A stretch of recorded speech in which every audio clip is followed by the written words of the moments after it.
নমস্কার বন্ধুরা, গানে গানে রান্নার চ্যানেলে সবাইকে স্বাগত। পটল তো আমরা অনেক রকমভাবে রান্না করে খেয়েছি। তো আমি আজকে আপনাদের সাথে দই দিয়ে পটলের একটা রেসিপি শেয়ার করব।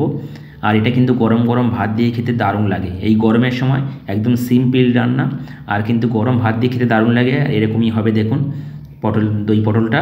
তো আমি কীভাবে বানাচ্ছি সেটা আপনাদের সাথে শেয়ার করব। তাহলে আপনাদের কিন্তু ভিডিওটা স্কিপ না করে প্রথম থেকে শেষ পর্যন্ত দেখতে হবে।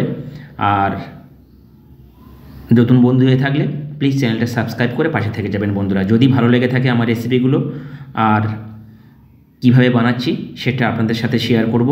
আর খুব দারুণ লাগে, কিন্তু সত্যি বলছি, আপনারা এইভাবে একবার দই পটল বানিয়ে খেতে পারেন। তা চলুন, প্রথমে আমি এখানে 500 গ্রাম পটল নিয়েছি। পটলগুলো কিন্তু কচি পটল নিতে হবে, একদম এরকম কচি পটল হবে, সাদা এরকম দেখুন, একদম এরকম ফুল থাকবে, তাহলে জানবেন যে পটলগুলো একদম কচি পটল। আর বুড়ো পটল হলে কিন্তু দানাগুলো ক্যাট করবে, দই পটলটা কিন্তু খেতে একদম ভালো লাগবে না। এরকম একদম কচি কচি পটল নেবেন। দেখুন, দেখলে চিনতে পারবেন পটলগুলো এরকমই হবে। পটল কিন্তু বাজারে 2-3 রকমের পটল পাওয়া যায়, এইরকমই পটল আপনারা কিন্তু কিনবেন, তাহলে কিন্তু খেতে ভালো লাগবে।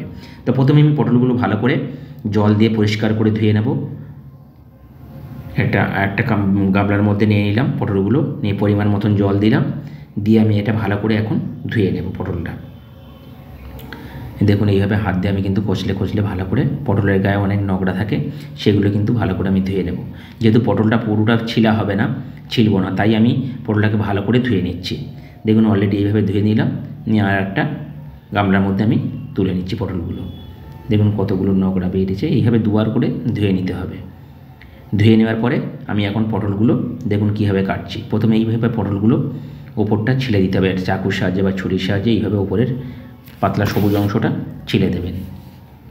এইভাবে দেখুন পুরো জায়গাটা আমি এইভাবে ছিলে নিচ্ছি।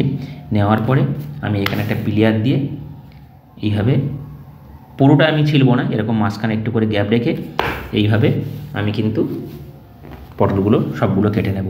দেখুন, আর একটা আমি দেখাচ্ছি আপনাদেরকে। এইভাবে আপনারা ছিলে নেওয়ার পরে সেম যেভাবে আমি পটলটাকে ছিললাম, এইভাবে আপনারা জাস্ট প্লিয়ার দিয়ে চার সাইডটা একটু একটু করে এইভাবে সিলে নেবেন, নিয়ে দু সাইডটা কেটে বাদ দেবেন। দেখুন, আমি দু সাইডটা কেটে এইভাবে বাদ দিয়ে, আর পটলগুলো কিন্তু আমি গোটা রাখবো, একদম গোটা থাকবে। দেখুন, এইভাবে আমি পটলগুলো কিন্তু সবগুলো কেটে নিতাম অলরেডি। দেখুন, এইভাবে থাকবে এরকমভাবে। আর যদি পুরোটা ছিলেন তাহলে কিন্তু একদম নেতিয়ে যাবে রান্নার পরে, আর ভালো লাগবে না দেখতে।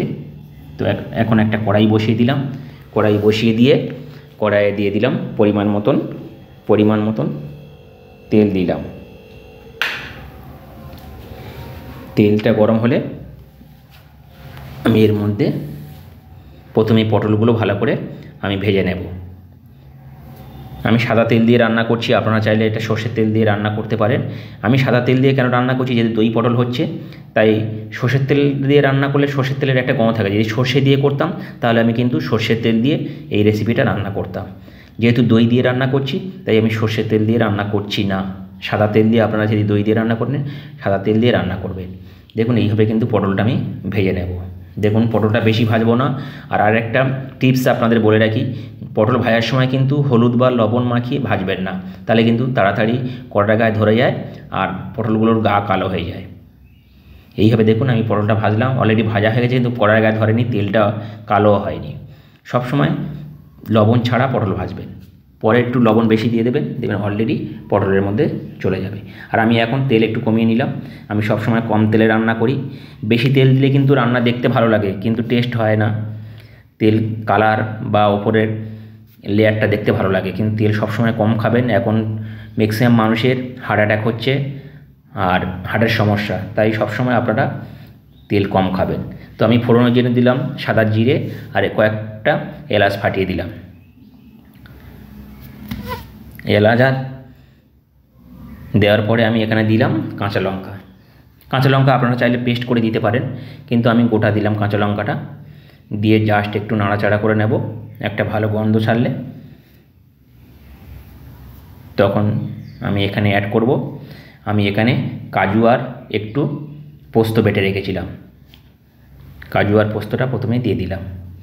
দিয়ে ভালো করে এটা একটু কষিয়ে নেব।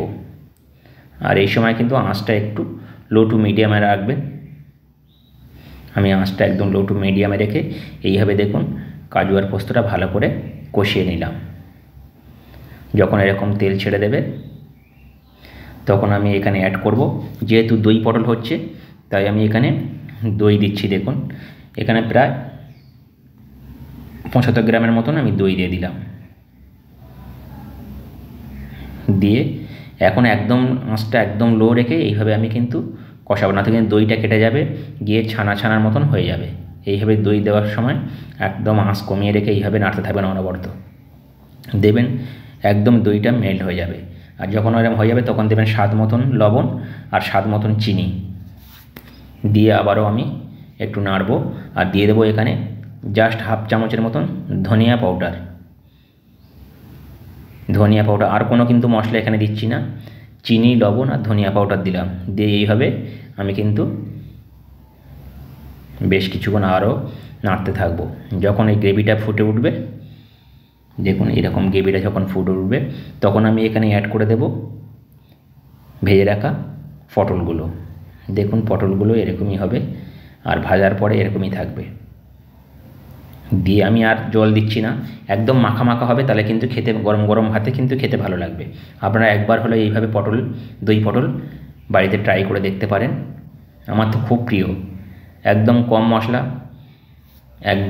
মশলা। আমি এখানে আদাও দিলাম না, রসুনও দিলাম না, পেঁয়াজও দিলাম না, কোনো মশলা না, সিম্পল রান্না করলাম একদম। তো আমি এখন ঢাকা চাপা দিয়ে লো টু মিডিয়ামে রেখে দেবো 5-7 মিনিটের জন্য। তো 5-7 মিনিট পরে আমি ফিরে এলাম, দেখব কেমন হয়েছে। দেখুন এরকম ফুটে গেছে আর অলরেডি সিদ্ধ হয়ে গেছে, একদম ভাজার সময় সিদ্ধ হয়ে গেছিলো, একদম নরম হয়ে গেছে। দেখুন এরকম একদম নরম হয়ে গেছে। যদি আপনারা গ্রেভি বেশি পাতলা করতে চান তাহলে যদি পাতলা রাখেন তাহলে আপনারা এর মধ্যে একটু জাস্ট হাফ চামচের 1 চামচের 4 ভাগ কর্নফ্লাওয়ার জলে গুলে দিয়ে দিতে পারেন, তাহলে গ্রেভিটা আরও ভালো হবে।